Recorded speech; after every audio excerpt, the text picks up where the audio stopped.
Hello, welcome to episode 51 of Uncanny Oddities from around the world. Tonight, we're digging deeper into something I have been personally digging into for probably about four days now. And I just literally stumbled across this in my YouTube rabbit hole doom scrolling the other day. And it really caught my attention because I hadn't heard of this yet. It somehow they've kept it under the radar, as far as I can tell, for the most part. Hello, James. Good to see you. If I didn't already say hello, good to see you. And this really caught my attention, so I wanted to dig into it. So let me clarify. The first place I found out about this, I was digging through YouTube. I found a rabbit hole, and I was just casually scrolling, doom scrolling, as they say. And I clicked on a YouTube short. It was talking about Sam Altman and OpenAI, and it was a YouTube short, and apparently he did an interview with Tucker Carlson. And Tucker Carlson mentioned the death of an OpenAI developer that had apparently occurred in 2024. And we're gonna get into that because it it was a bit strange how he reacted, because I thought Tucker Carlson actually made some very good points. So let's get into it. So tonight we're going to cover the chilling case of a brilliant young man known as Suchir Balaji, whose sudden death sent shockwaves through a community that was already on edge. The official story claims suicide, but as we dig into the timeline, digital footprints, and suspicious behavior surrounding the scene and those in power, the truth begins to fracture. And what's revealed just may point to something much darker than anyone imagined. So I have been taking some notes the last few days, and I compiled my notes together, and I would like to go through them and discuss these notes with everybody.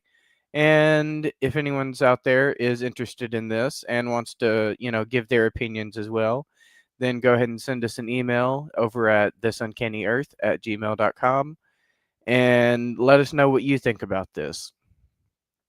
So to get started, who was Suchir Balaji? Balaji was a tech-savvy whistleblower with deep knowledge of OpenAI, a powerful corporation accused of copyright infringement and possible research abuse.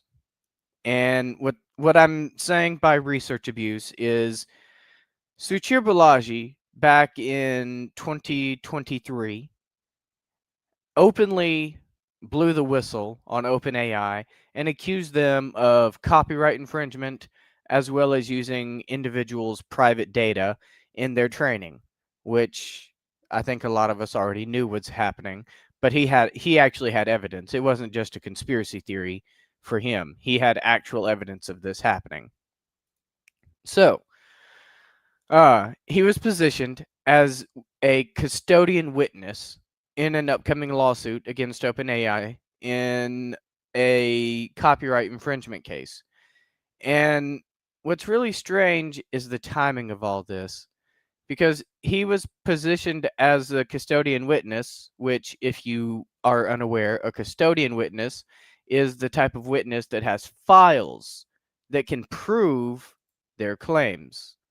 They have actual evidence to back up their claims, like usually files of some sort. Now, what's interesting is this was reported, and we're going to get deeper into this later on, but it was initially reported that he was a custodian witness within like less than a week before he died. And a lot of the official story claims that he was depressed, and to back up their claims, they say that he was stressed and worried about his job, which we will also get into deeper here in a minute. But they say he had recently lost his job and he was in between jobs, and they say that that was one of the reasons for his stress. But here's the thing. In a YouTube video with on a channel known as PBD Podcast, which I have linked in the show notes below.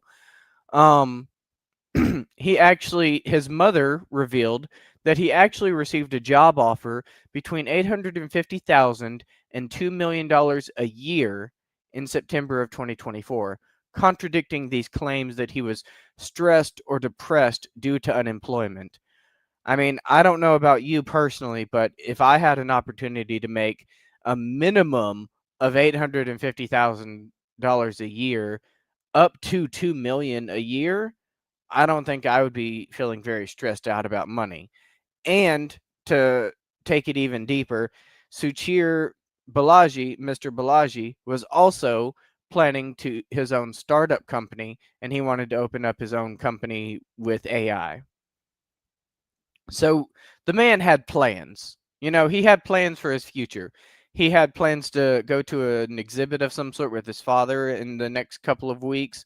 He was still making plans with his friends. He came home and did his laundry that night. He ordered takeout of one of his favorite restaurants, did his laundry, and then, according to this official story, that was when he did it, after all that. And he just left his meal half eaten there after he did his laundry, and he came home and he had a job offer for $2 million, all this. We're going to get deeper into all this. And so at the point in bringing all this up, though, is I'm trying to say that he was deeply connected to his friends, family, and research, especially on topics like neuroscience and simulation theory. And we're going to get deeper into that here in a minute as well. But to give you some ideas of what to expect, he was actually researching ideas related to the brain and AI. But that's normal for someone who's involved with AI development. So let's get into the timeline of what happened. So on November 22nd, 2024, at 7:12 p.m., Mr. Balaji texts his mother and says that his food just arrived. At 7:30 p.m., security footage captures him with his AirPods in, picking up his food. So at this point, at 7:30 p.m., he's got an AirPod in. Keep that in mind. That's going to be important, okay? That's actually going to be important later on. At 10:18 p.m. was his last known browser activity on his desktop computer. I I think it was a desktop. And he was searching how to leave a group iMessage of 3, as well as other topics related to neuroscience, such as brain matter and gray volume and stuff like that. Complicated stuff. But the one that stood out to me was how to leave a group iMessage of 3. Why would someone who's, why would someone in that sort of mind state even care about leaving a group iMessage of 3 if they're planning to end things in just a few hours? Why would they even care about leaving a group message? You're starting to see some stuff here just doesn't add up with the official story. Why would you even care? So I would like to request a motion that, yes, I'm talking like a lawyer now. It's fun, isn't it? So I would like to request a motion and appeal to the court that they track down the participants of this group message, and they should subpoena them and call them to court and have them testify about the contents of what was going on in this message, and because it may have been something very important and it may have evidence related to the case. Not that there is a case. They shut it down in 20 minutes and labeled it as a suicide. Just 20 minutes. And yeah, you're not going to censor me tonight, YouTube. This is important stuff we're talking about. So the next morning at 12:15 p.m., which would have been, just shortly after lunch, his mother calls him. The phone rings twice and goes to voicemail.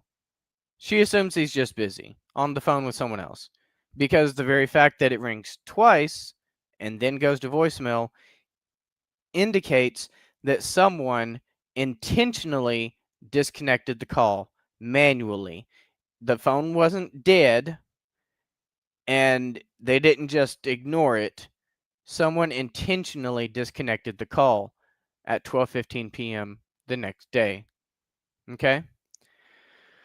So, on November 24th, between the 23rd through the 25th, we have some more events. So, Mr. Balaji went silent.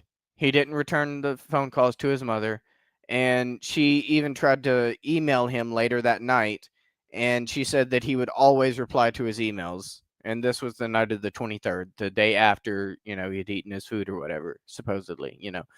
And so his mother said that he would always reply to emails. Even if he was busy, he would always almost instantly reply to his emails. And he never replied to her email either. So now she was starting to get a little bit worried. So she drove over an hour from her home to his apartment on November 25th to knock on his front door because she had tried to call the police and request a wellness check, but the police refused. It's complicated. Okay, let me back up. The leasing office refused to allow her access to the apartment without the police when she went to go check on her son herself. So at that time, she calls the police and she asks them to perform a wellness check on her son and help her, gain access to the apartment so they can check on him. Okay? You with me so far? All right. So the police tell her that they had knocked on the door the day before, and when there was no answer, they just left. And she's furious because they didn't even tell her that had happened. Like, they're telling her now, but the previous day when there was no answer and they just left, they didn't even bother to call and let her know that they had performed a wellness check already. Okay? Now, it's 3 p.m. on November 25th now, and she demands the welfare check at this point. This is when she's calling them on the phone and demanding the welfare check. All right? So, when they finally enter, they find Balaji dead. And it was ruled as a suicide, and it was declared in just 20 minutes by the San Francisco Police Department chief of police. Just 20 minutes. But there's some stuff that we need to discuss a little bit deeper here. All right? So what happened here is when they did enter and they found him dead, about an hour before they entered the property, they had a fan delivered to the building. So why would they have a fan delivered to the building an hour before they had even gotten in to the room to know that it would need to be aired out? That's suspicious already. And you may have noticed this is surrounding OpenAI. And you may have noticed I said something about the San Francisco Police Department, the SFPD, and their chief of police. Well, interesting thing is I did a little bit more homework, and Sam Altman, just a few months earlier that year, in 2024, had donated a large amount of money to the mayor of San Francisco. And just days before they found the body, Sam Altman had been appointed on the mayor's, relocation cabinet or whatever it's called. The point being, he had a very close relationship with not only the mayor, but he was also good friends with the chief of police, according to my sources, which I have listed below. A couple of different YouTube videos and some interviews. So there's a lot of suspicious stuff going on here. All right. And the toxicology. This is where it really gets crazy. All right. Yeah. Case closed. Nothing to see here. That's exactly right, James. Nothing to see here. Move along.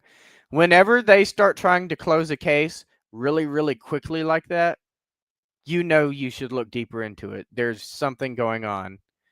Now, here's something interesting. The police told his mother that no drugs or alcohol were found on the scene. And his mother claims that he was not a heavy drinker. So that tracks, right? But the blood alcohol concentration in the toxicology report is listed as 0.178%, which is apparently, I'm not much of a drinker, but according to my research, that is twice the legal limit. And they say that, he, especially considering that he wasn't a heavy drinker, according to his mother, he was a social drinker, so he would drink every once in a while socially, but he wasn't like a heavy drinker who would drink, at home alone when he's just hanging out by himself. Okay. And it's 0.178%, which is twice the legal limit, and he would have been drowsy and all over the place. Now, if you'll give me 1 second here, I have some more specific information and I have some brief information. So my brief information is there is this chemical cocktail found within his toxicology report. Okay. Brief version, they found the presence of GHB, ketamine, PCP analogs, and other mind-altering substances, which could equate to partial of this larger cocktail included what is basically roofies. Now, for the further details, if you give me just a second, I actually have the exact toxicology report right here. So give me just a second to pull this up from my history, from my research notes. All right, is everyone ready? Because this is where it gets wild. So, in the toxicology report, the official toxicology report that claims that it was, in the blood and in the urine, they found 2.5 nanograms of ketamine in both the blood and the urine. They found 0.1 nanograms of 3-chloro-PCP in the blood and 0.25 nanograms in the urine. They found 0.25 nanograms of 3-hydroxy-PCP in the blood and 0.5 nanograms in the urine. They found 0.1 nanograms of 3 and 4-methoxy-PCP in the blood and 1 nanogram in the urine. They found 0.5 nanograms of 5-methoxy-DMT in both the blood and the urine. They found 2.5 nanograms of deschloroketamine in both the blood and the urine. They found 12,500 nanograms of GBL, gamma butyrolactone. Hey, I'm trying, guys. I'm trying. Gamma butyrolactone, GBL, 12,500 nanograms in the blood, and 200,000 nanograms in the urine. That's for GBL. Now, GHB, gamma hydroxybutyrate, they found 5,000 nanograms in the blood and 10,000 nanograms in the urine. Now, they found 5 nanograms of ibogaine and ketamine in the blood and 10 nanograms in the urine. They found 0.1 nanograms of LSD in both the blood and the urine. Oh, I'm still going. I got more. I'm not done yet. They found 0.5 nanograms of DMT in both the blood and the urine. They found 1 nanogram of norketamine in the blood and 10 nanograms in the urine. They found 1 nanogram of PCP in the blood and 10 nanograms in the urine. And they found 1 nanogram of psilocin, like magic mushrooms, in the blood and 5 nanograms in the urine. Like, any medical professional will tell you, if you can't already tell as a layman just hearing that massive chemical cocktail, they will tell you, you can probably figure out that there's no way anyone would be conscious during that with that many, things on board. And from what I've researched, a lot of those are illegal Schedule 1 substances that would not be easily obtained by any normal average person. And to point out, James asked, did they check the food? No, they did not. And we're getting into that very soon, James, because they didn't mention that specifically, but they, as far as I'm aware, I do not believe they checked the food, because in all the reports that I've read, nobody has mentioned anything about checking the food. And you're actually the first person to even ask about checking the food. I honestly hadn't even thought about that, but that is a good thing to think about, because now that you mention it, I'll go ahead and point this out. As we said earlier, they didn't find any drugs or alcohol on the scene, and they didn't find any, syringes or anything like that, or, needles.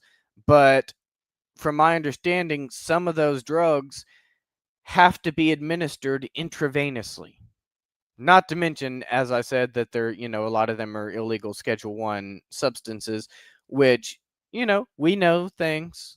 People do things, they have resources, but that many, that large of a quantity would be very, very difficult for your average person to obtain. Like, in that large of a quantity. And regardless, as we said a minute ago, you would not even be conscious. And even if you were somehow conscious, like, Charlie Sheen would be scared of that kind of a chemical cocktail. Charlie Sheen would be like, no, no. And we all know how he is. But, like, I'm just trying to say that there is no way you could, do something to yourself while on that many different substances. It's wild. And they didn't find any alcohol bottles, no intravenous, like, no needles, nothing. And the autopsy report falsely claims, like his own mother, gets on these podcasts that I've linked down below in the show notes. She'll literally get on these podcasts and said in one of these podcasts, the PBD podcast I've linked down below, I was watching that earlier. She said that the autopsy report claims that his own mother, claimed that he was depressed about his unemployment, which she vehemently denies. She said she never even mentioned that he was unemployed, and she doesn't even know how they knew that. Now, here's the fun part. And yes, you are pretty sharp, James. I like it. Now, here's the fun part. Well, sorry, not the fun part. The intriguing part. I should probably be a little more careful how I word my things. I apologize for that. Now, here's the part that really stood out. Some of the stuff that really stood out. As I mentioned earlier, there was a fan brought into the building an entire hour before it was declared, And here's something else the mother claims. The mother actually has, and you can see visuals. You can't exactly hear it. She doesn't have all the body cam footage, but she was able to supply a small amount of body cam footage to the podcast when she was being interviewed.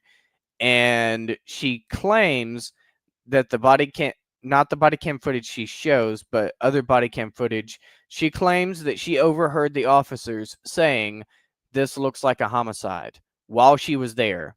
She doesn't have that body cam footage, but she verbally heard the officers saying, "This looks like a homicide," while she was there. And she did supply body cam footage of something that should literally have this entire trial thrown out and tossed out as a mistrial immediately. She found body cam footage of them touching evidence without the gloves, mishandling the gun box, and other critical materials. Like, she literally shows body cam footage of them touching his gun box and like touching stuff on his table and handling the crime scene without wearing any sort of gloves or any sort of protection at all. They contaminated the crime scene. And from all the reports I've read, no one even once mentioned anything about doing ballistics on the gun to see if those were the same bullets from the same gun. And they also found 4 bullets scattered around his apartment. We're going to get into that here in a minute. And the bullet, the final shot, as they say, they say that the trajectory would be anatomically impossible for anyone to do to themselves. Medical professionals will say that it would be anatomically impossible to do that to yourself because it was done what they call execution style, or while he would have been laying down on the ground, because the angle was 13 centimeters below the forehead and 0.5 centimeters to the right of the anterior midline, which would be somewhere in this general area. And they said that it was like execution style, and he most likely would have been either on his knees or laying down completely when the bullet entered. And, there's just a lot that doesn't add up with this. So, some other stuff is blood was found in multiple locations, which doesn't line up with the official, COD, and such as the sink, the bathroom entrance, and they even found signs of him coughing up blood, like right outside the bathroom. The PBD podcast link that I listed below is probably the best resource out of all of them. It seems to have it has actual video, so you can see the scene yourself, and it's a lot. Like, they literally had to censor out parts of the video.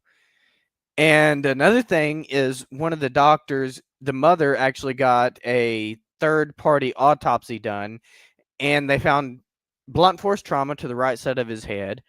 And they found a hole in his mouth and burn marks and lacerations and bruising to his gums. So that's, a little suspicious.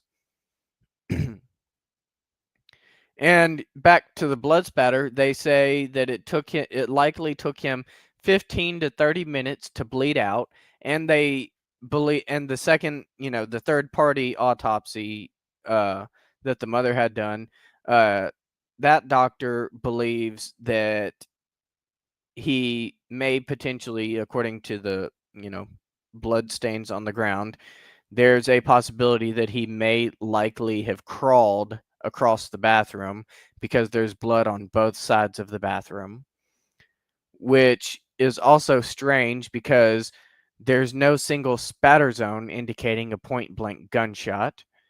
And his mother also revealed some new information in a more recent podcast video, that the back door of the apartment has no camera. Yeah, I said the back door of the apartment because, see, the official story, they're trying to say that there's only one door in or out of his apartment, and that's the front door, and they were trying to say that that was the only entrance, and the security camera, oh yeah, by the way, the security camera, the wires were cut just, within a week before this happened, like recently before this happened. And, So that happened. And his mother revealed knowledge that there's actually a back door, and the back door has no camera. So it's possible that someone could have easily gone through the back door and got him. That's a possibility. And because they say that he was in a room, only one entrance in or out, but his mother, who I'm assuming his mother probably knows the layout of his apartment, pretty well. His mother came on and said that there was a back door, but the back door had no camera. So now there's something, fishy going on. What's going on here now? And they say that the windows were he was on the 4th floor of the apartment building, and they say that the windows would only open approximately 4 inches due to a safety feature. All right. There's a lot of details that I've dug up here, as you can tell. I've been uh I don't know if obsessed is the right word, but yeah, let's say obsessed with this case for the last few days. And the deeper I dig into it, the more stuff doesn't add up. Um, so one elevator camera was disconnected a week before the death. The bedroom appears ransacked. The drawers were open, but for some strange reason, the vacuum was left out. Now, why would the vacuum be left out? His mother believes the vacuum may have been left out from someone trying to clean up the scene before they left. Now, my personal opinion, before we go any further, I think it's even stranger than that. Because they say, if we're going with the official story, that they only used, the front door and not even considering the back door as a possibility. All right. If we don't even consider the back door as a possibility, it's not impossible that that's not even the true crime scene.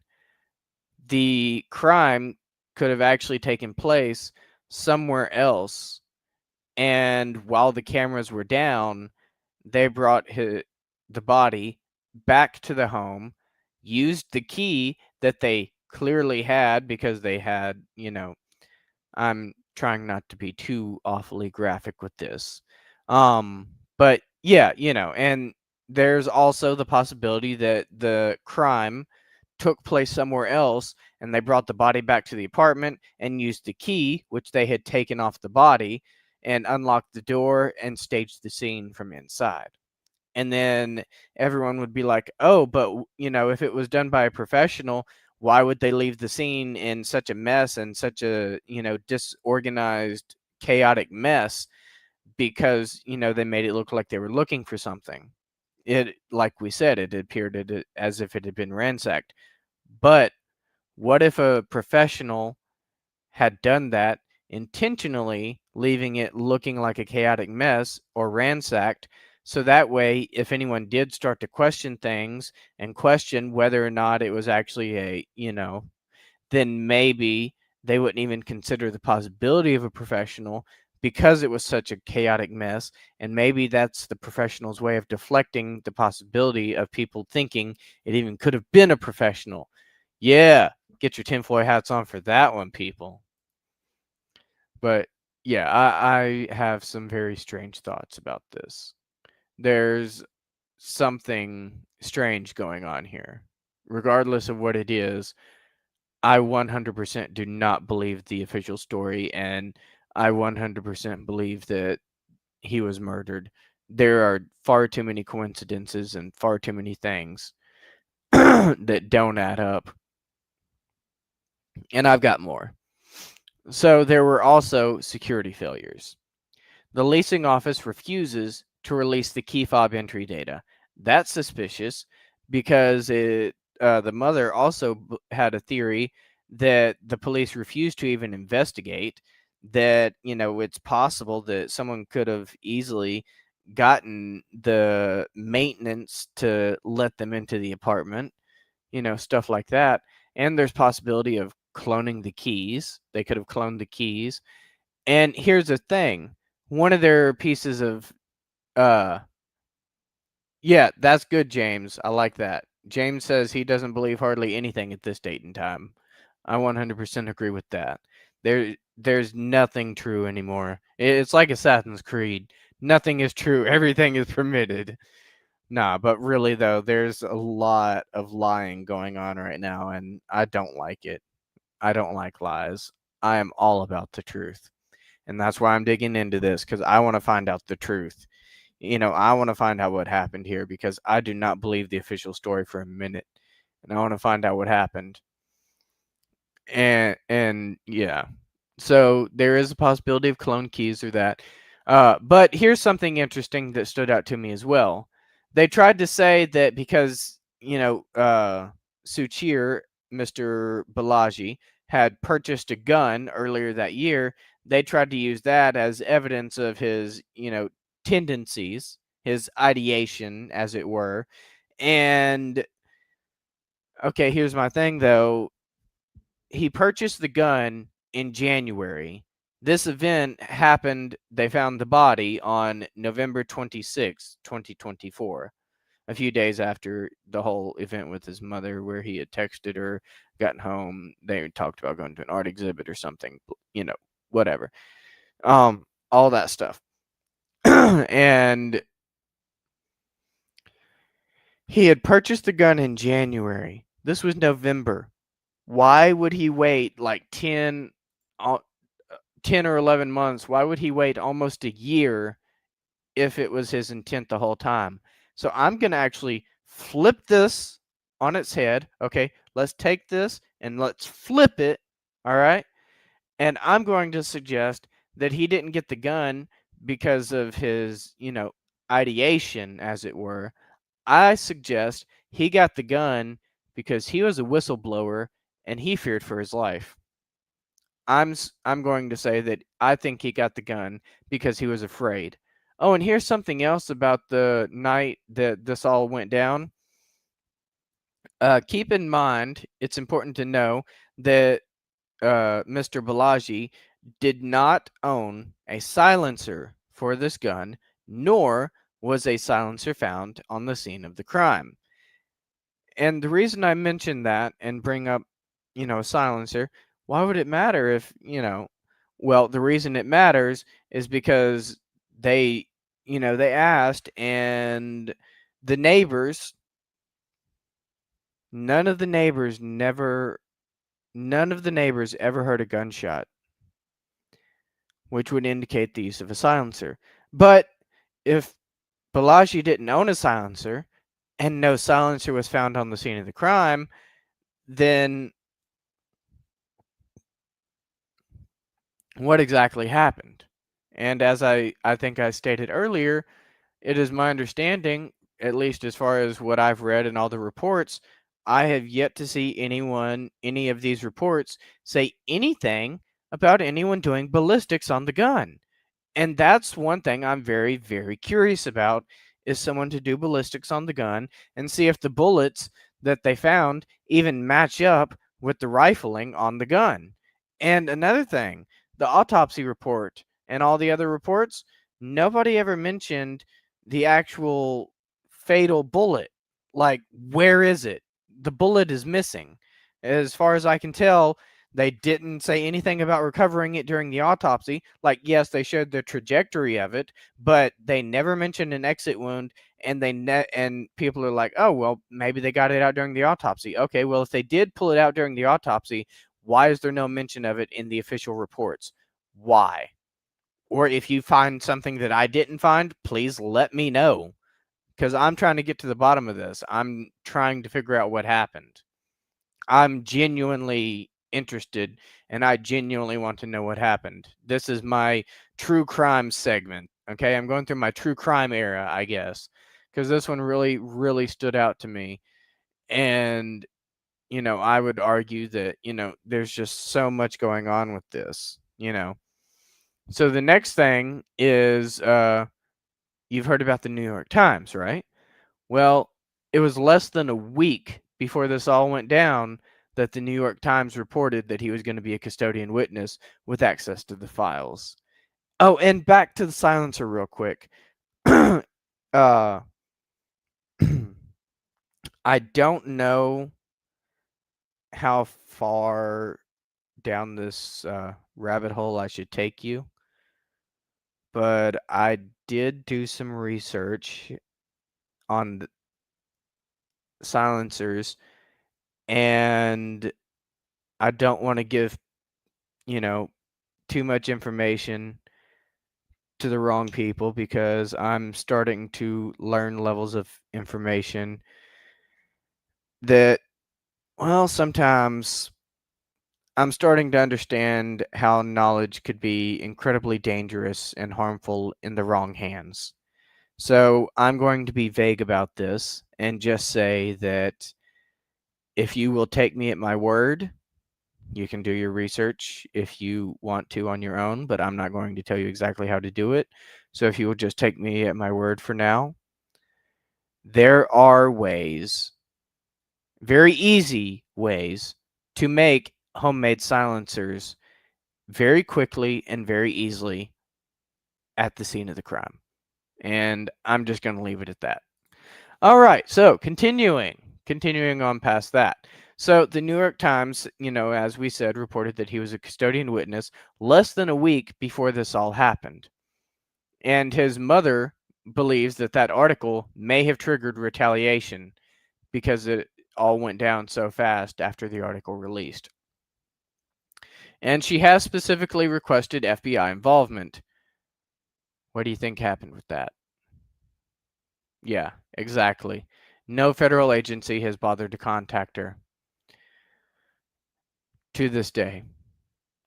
So, to reiterate, his mother confirmed that he was in contact the night of his death. And she emphasized he was always around friends and had no history of depression. And he was a very happy person in general. She claims that she was misquoted in the official medical report and that she did not say anything about his unemployment, much less anything about him being depressed. And she said quite the opposite, in fact. Now,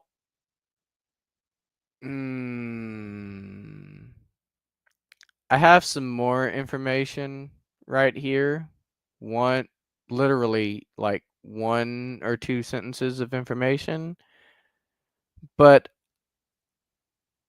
it's only claims, and I don't want to get us in trouble, so I'm actually not going to say that.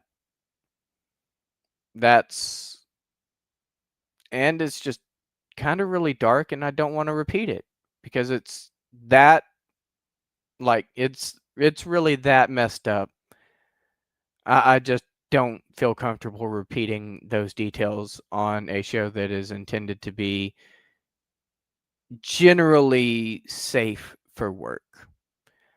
Just if you want to know what it is, just look up something about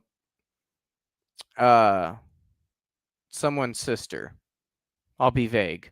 Look up something about someone's sister. Now, Sam Altman was on the mayor's transition team, as I briefly mentioned earlier, just days before the death on November 17th. Yeah, November 17th was the day that Sam Altman was officially put on the mayor's transition team. And as I briefly mentioned earlier, he does have strong ties to the San Francisco Police Department and Police Budget Office. The person who's in charge of the budget for the San Francisco Police Department is a huge fan of Sam Altman. Not to mention that Sam Altman is also friends with the mayor, the chief of police, and Donald Trump. So having friends in high places really seems to help out. Not making any accusations, just saying some interesting coincidences, some interesting connections. Yeah, when I'm talking about some dangerous stuff, don't you, James? um, so this is what I have been able to dig up about this in the last few days. So what I ask everyone tonight is, with all the information I've presented, and if you would like to, fact check this and verify your information below, I have included within the description below, show notes, however you want to word that. Below, I've included my sources where I obtained my information. And I'm going to ask you, do you think this was self-inflicted or a well-concealed assassination of a whistleblower? What does it mean when people sworn to protect us seem more interested in silencing us? If you have any information about OpenAI, Mr. Balaji's case, or similar suspicious deaths, please reach out anonymously at thisuncanny@gmail.com, because truth, like justice, is sacred. Thank you, and have a good night. And thank you, James, for hanging out with us. Yeah, definitely. I agree. You see why I've been so obsessed with this lately. Like, once I started, I just couldn't stop digging. And, yeah, it's a lot. So, thank you for hanging out with us tonight, James. Thank you for anyone else who was out there. Thank you for everyone who watches this after the fact. And as always, stay uncanny. We will see you next time.